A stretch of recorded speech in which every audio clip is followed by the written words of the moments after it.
এখনও পূর্ণ গণতন্ত্র পায়নি বললেন মির্জা ফখরুল।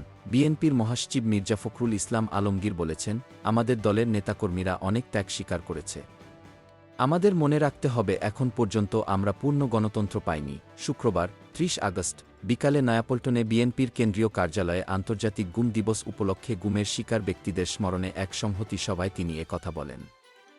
মির্জা ফখরুল বলেন, আসুন আমরা এই সরকারকে সর্বাত্মক সহযোগিতা করি। এই সহযোগিতার মধ্য দিয়ে এ সরকার যেন একটি ভালো নির্বাচনের আয়োজন করতে পারে, যে নির্বাচনের মধ্য দিয়ে বাংলাদেশের মানুষের প্রতিনিধি নির্বাচিত হবে, তারা একটা পার্লামেন্ট গঠন করবেন, সরকার গঠন করবেন। দলের নেতাকর্মীদের উদ্দেশ্যে ফখরুল বলেন, আপনারা কমপ্লাসেন্সিতে, আত্মতুষ্টি ভুগবেন না। এখনও অনেক ষড়যন্ত্র হচ্ছে, এখনও দেশে বিদেশে ষড়যন্ত্রের অভাব নেই। অপেক্ষা করে আছে কখন সুযোগ পাবে, সে সুযোগে তারা স্বাধীনতাকামী মানুষের উপর অ্যাটাক করবে। এ সময় গুম হওয়া পরিবারের সদস্যদের বেদনার সঙ্গে সহমর্মিতা প্রকাশ করে মির্জা ফখরুল বলেন, যারা গুম হওয়া পরিবারের সদস্য, তারা দীর্ঘদিন ধরে তাদের কষ্টের কথা বলছে।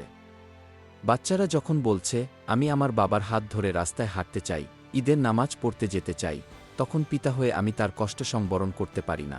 তিনি আরও বলেন, আজকে তাদের সে অধিকার ফিরিয়ে দিতে হবে।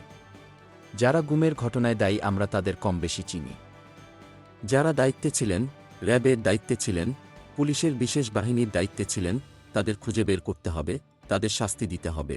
মির্জা ফখরুল বলেন, আমরা খুব কষ্ট পাই যখন দেখি রাজনৈতিক নেতাদের গ্রেপ্তার করে নিয়ে যাওয়া হচ্ছে, কিন্তু ওইসব ভয়ঙ্কর ব্যক্তি যারা আমাদের হত্যা করেছে, খুন করেছে, গুম করেছে, তাদের একজনকেও গ্রেপ্তার করা সম্ভব হয়নি।